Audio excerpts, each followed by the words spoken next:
I'm Jacob. I'm Yuri. And we're going for a drive.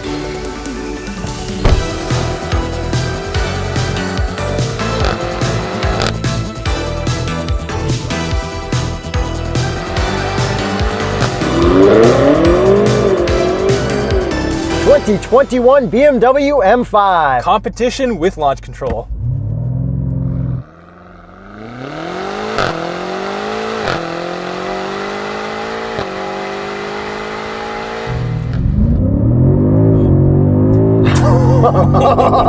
Oh my god.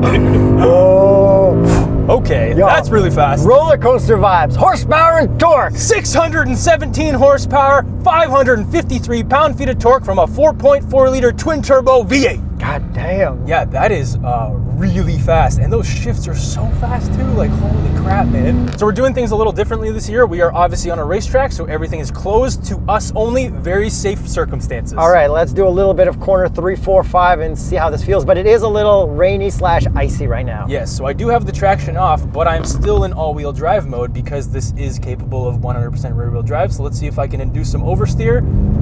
Yep, throttle oversteer, no problem. And what about understeer?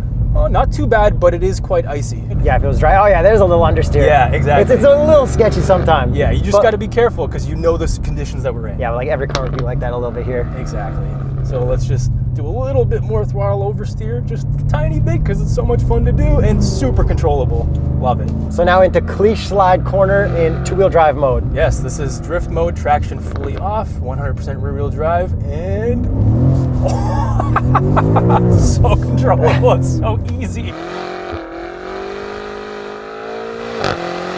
Well, didn't they set a world record drift with a refuel in 2 of these? Yes, on Continental tires, might I add. Yeah, shout out Continental for sponsoring that. All right, onto the road. So this is the 7th gen, and this is a mid-cycle refresh. Yes, except BMW calls mid-cycle refreshes LCI, and you know what that stands for? Hit me with it. Life cycle impulses. I mean, okay. They have changed quite a bit, but they also haven't changed quite a bit.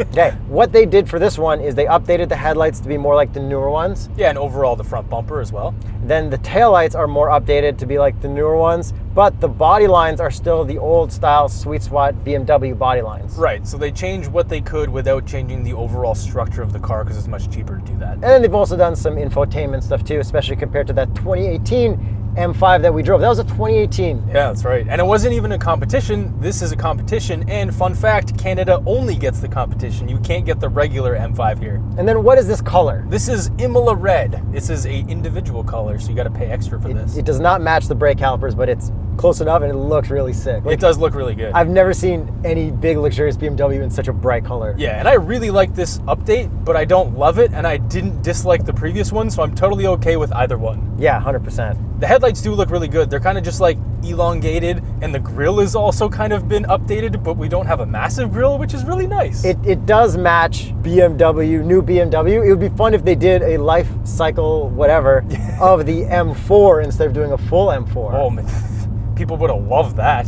And since we're talking about these headlights, BMW just teased the M5 CS, and the headlights are yellow, inspired by motorsports, and that is amazing. I like it. I love it. That's so cool, because it's not amber, it's yellow. Okay, wheels. Wheels are pretty good, especially considering these are winters, but the regular ones are just like classic 5-spokes. And then what would be the Continental recommended tire for an M5 competition? The Sport Contact 6, and in the winter, the Conti Winter Contact TS830P. And then competition does mean you're getting blacked out trim everywhere, which does look pretty badass. That's right, and we also have these kind of like fake side vent things, except I believe they're real, so I will take my fake word back, because if you stick your fingers in deep enough, it kind of looks real. Yeah, but like having a black badge on a black grill, like you can barely see it, but I guess that's part of the competition part of it. Yeah, for sure. And then how about the exhaust tips? Exhaust tips are awesome. They are 100% real, and they are carbon, and we do have the optional $6,000 titanium exhaust, and it looks and sounds amazing. And what does it sound like from the outside?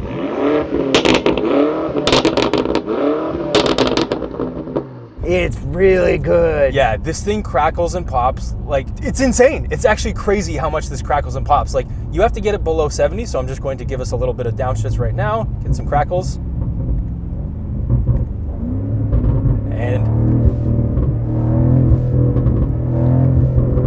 every single time. I think it's the perfect audio level for being inside the car and driving because it is very insulated, but you can still hear a lot of things. But when you're outside, it's so friggin' loud. You cold start this, your neighbors are gonna hate you. God, I feel like the biggest piece of S in the world because every time I cold start this at like 6, 7 in the morning if I have to, it is so loud.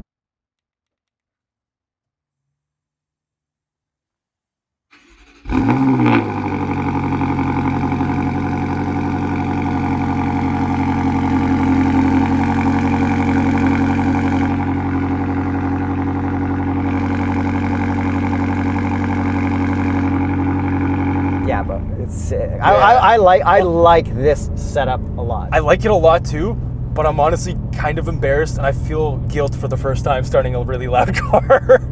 I've never felt that before.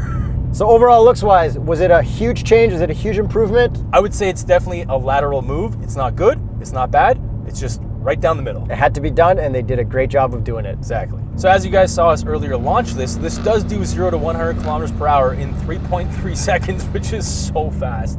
And we do have a ZF 8-speed, and it is so good. Love the ZF 8-speed in every single car. And because this is an M car, we can actually change the shift time, which is really nice because you can actually just smooth it out if you just want nice smooth transitions, or you can have violent ones. Yeah, but I think this is the most difficult BMW shifter to understand of all the M cars, but it's fine. It's all that comes in. I think it's good. Yeah, you and I, well, especially me, I've been revving at people in neutral because I'm thinking I'm in drive and I feel bad. But anyways, this shifter kind of sucks, but you get used to it eventually. And then what you don't get used to, or at least I can't, and I still don't like because the previous gen had the way better system, is this M mode and this setup. Yeah, you have to change everything in the infotainment through the setup, and then you can program it to your M1 and M2 buttons on the steering wheel, which are actually like the coolest buttons ever. It's just something you need to do in advance. You can't just hop in and assume your BMW M5 Competition is going to be good for what you want to do. That's right, and I really miss having those individual hard buttons for each mode. And the drive mode stuff you can change is the engine, chassis, steering, and the X drive. So you got Sport Plus, and chassis and engine, and then you only have Sport or Comfort steering. Yeah, and the only way to get this into two-wheel drive, 100% rear-wheel drive mode is to have the traction fully off, as you saw in the beginning of the video. Which makes sense, it's a good system. Yeah, I mean,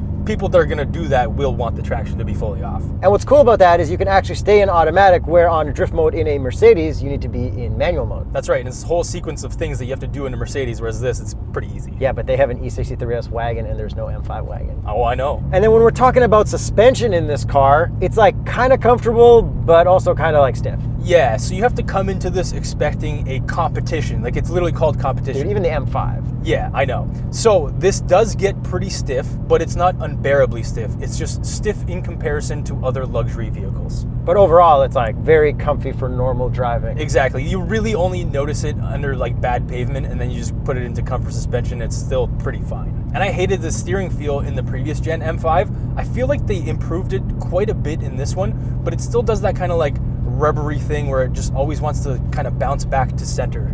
Yeah, and I'm not overanalyzing it, and I feel great behind the wheel, steering this thing anywhere I want to go. Yeah, it's not like you can't get it to do what you want to do, but it just doesn't feel as good in the M2, but that's a very high benchmark. All right, so I guess it's my time to drive? Yes, it is. Do a little launch. No launch control. I'm going to be in manual with my head-up display off so I get the cool shift lights in the gauge cluster. Good luck shifting on time.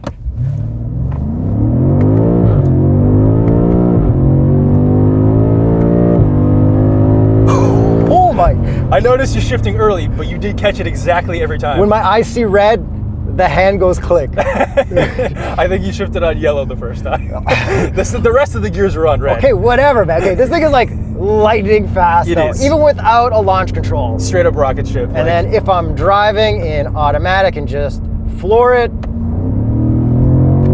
Wow, that boost. It kicks in really hard, but it takes like an instant to get there. Yeah, and then once that boost hits, you're getting thrown right in the back seat almost. All right, Kuga corners 3 through 5. Let's see how this does for Yuri. Little understeer until you... It's so easy and so controllable. Yeah, I told you we're Chris Harris. There you go. Yeah, no, this is like, as long as you have car control, you can get through exactly how you want to. And now to cleash slide corner in two-wheel drive, and I wouldn't try this unless they set a world record with this car first. Exactly, and we do have a closed course, which is fantastic to have. And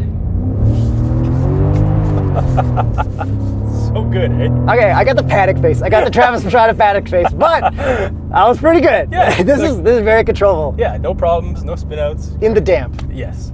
Back onto the road. So now moving on to the interior, the first thing we notice is we've got the new gauge cluster setup and the new huge infotainment screen. Yeah, so it's a 12-inch infotainment, whereas the previous one was a 10-inch, and this is a huge improvement, pun intended. We have the gauge cluster, that's the new style, but since it's an M car, we can set it up so we go up and down, which still isn't the best, but like you saw before, you can have your shift lights show up when you turn everything else off. Yeah, so if you press your M mode button, that's where you can change things, and we have road, sport, and track. Track turns off your infotainment, basically. Keep your eyes on the road. Focus on the racetrack.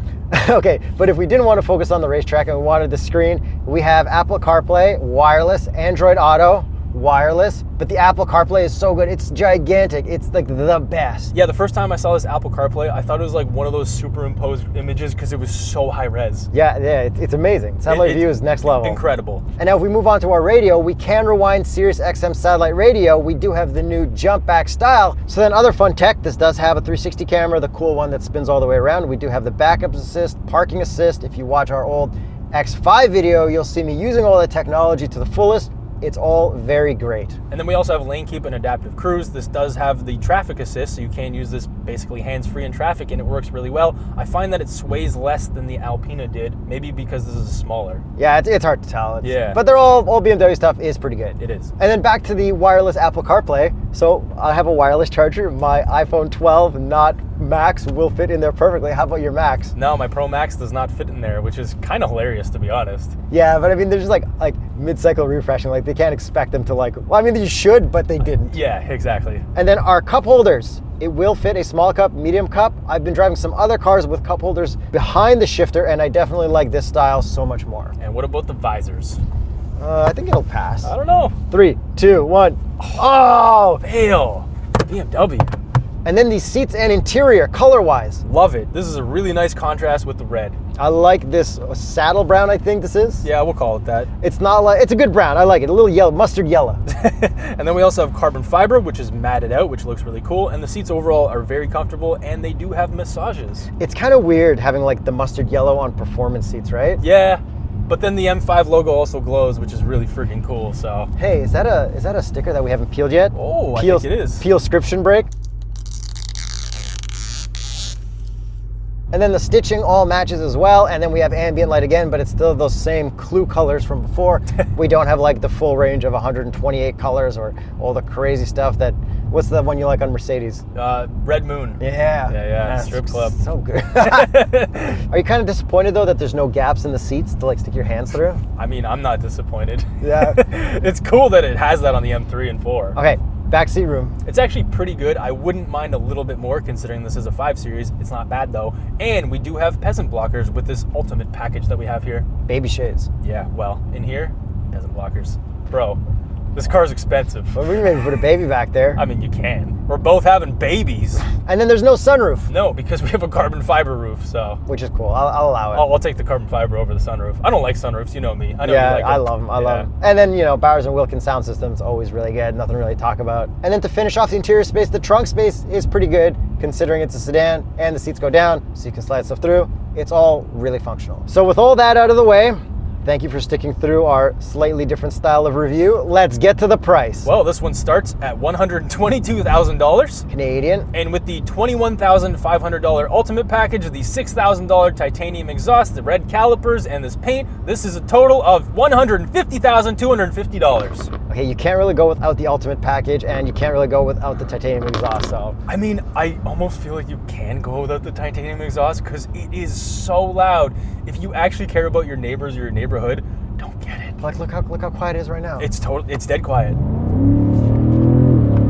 But yeah, I mean, it pains me to say don't get a titanium exhaust. No, just get it. Just get the freaking titanium exhaust. So yeah, it is a lot of money, but this is like one of the most ridiculously fast sedans ever. So it's an M5. It's like, what can you do? Like, yeah, I get it. This is a great car, great competitor to the E63S, and I think I actually prefer the looks of this one to the new E63 because I really don't like that new generation of looks. Okay, but the new E-Coupe looks unreal. It does look better on the coupes, but we're not comparing this sedans. to the coupes. we're going this to sedan. Yeah. So I think this actually looks better now. And then since we drove the first one in 2018, anytime I see these on the road, mad respect to anyone who has these, because like these are expensive. You know, the guy's just like chill, you know, in a subtle looking sedan, but the guy paid like 150K. Yeah, you're a boss if you get one of these. So let us know what you think of the new M5 Competition. Should we get it in wagons in North America? Yeah, but it's not coming. Yes, and don't forget to watch some of our other reviews that are relevant to this video that are super sedans and stuff like that. Maybe even like GT63 AMG, that's cool. The E63S wagon, the old one. Also, just watch our M2 CS video because it's an M2 CS. Okay, M2 CS or an M5? M2 CS, yeah. like that. 2 M, no, I'll get 1.5 M2 CS. 1.5.